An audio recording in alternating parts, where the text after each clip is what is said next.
សម្រាប់ពាក់នេះលោកចម្រុងបាទយើងក៏មាននៅបទចម្រៀងក៏ដូចជាការបង្ហាញជូននៅសមត្ថភាពពីកុមារីចុងក្រោយរបស់យើងគឺកុមារីអុកសុវណ្ណរីដែលមានអាយុ10ឆ្នាំពាក់ស្លាកលេខ29លើកយកដោយវិញ្ញាសាចម្រៀងសម័យច្រៀងនៅបទ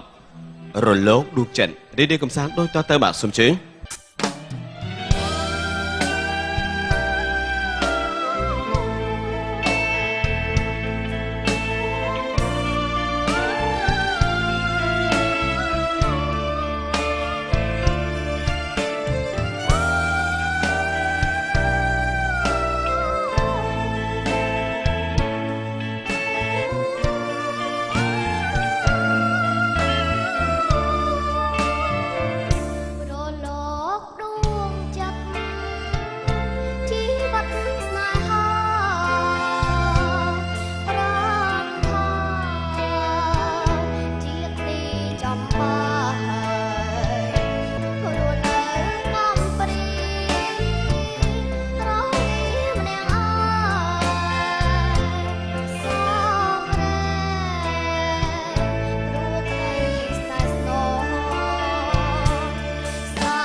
គុណពីរោះណាស់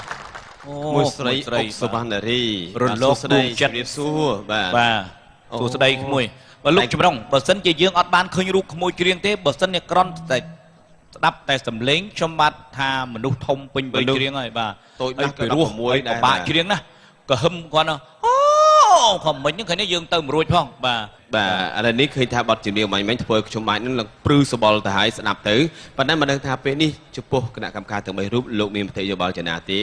អ្នកដែលធ្លាប់តែសំឡេងស្រែកបានខ្ពស់ហើយនឹងខ្លាំងមែនទែននោះគឺសូមជាដំបងជូនទៅខាងបាទ នេះមកហែមសុវណ្ណបាទតើលោកមានយោបល់ចំណាដែរបាទសូមជឿនបាទ អញ្ជើញបាទ ចាសូមអរគុណដល់កូនសវណ្ណរី ចា ចេញកហឹមមកក៏ល្អតែហើយសម្លេងកូនស្មើល្អណាលោកជីវិតអីទាំងអស់គឺថាអត់មានខ្វះកន្លះកន្លែងណាទេតែគាត់ថាខ្វះតែបន្តិចបន្តួចទេមិនបាច់ឲ្យអ្នកគ្រូបង្ហាញទេអាចដឹងខ្លួនឯងដូច្នេះសូមទុកភារកិច្ចនេះជូនទៅលោកគ្រូនុសិបម្ដងចា បាទសូមសរសើរដល់ចៅស្រីសវណ្ណរីនៅក្នុងការប្រើសម្លេងអានេះគឺថាចូលនៅក្នុងបច្ចេកទេសក៏ដូចជាចូលនៅក្នុងទេពកោសលបាទទេពកោសលនិងបច្ចេកទេសគឺវានៅទន្ទឹមគ្នាចៅស្រីបកស្រាយចម្រៀងនេះគេថាចម្រៀងនេះសូម្បីតែអ្នកចម្រៀងជើងចាស់ដែលធ្លាប់ថែលឆ្លងជាមួយខ្ញុំខ្លះមិនទាំងអស់ខ្លះក៏ពិបាកនឹងចូលច្រៀងដែរព្រោះបទចម្រៀងវាមានកន្លែងខ្លះពិបាកកន្លែងខ្លះពិបាកចូលកន្លែងខ្លះពិបាកចូលតាមភ្លេងហើយបទនេះគឺស្រែកចូលមុនគឺចូលគឺថាបទចម្រៀងដែលធ្វើឲ្យគេហៅសំលេងនេះគេហៅសំលេងទៅលើគឺថាសំលេងអុបតាវចូលបទអុបតាវនេះគឺកម្រណាច្រៀងបានណាតែចៅស្រីធ្វើបានគឺល្អមែនទែន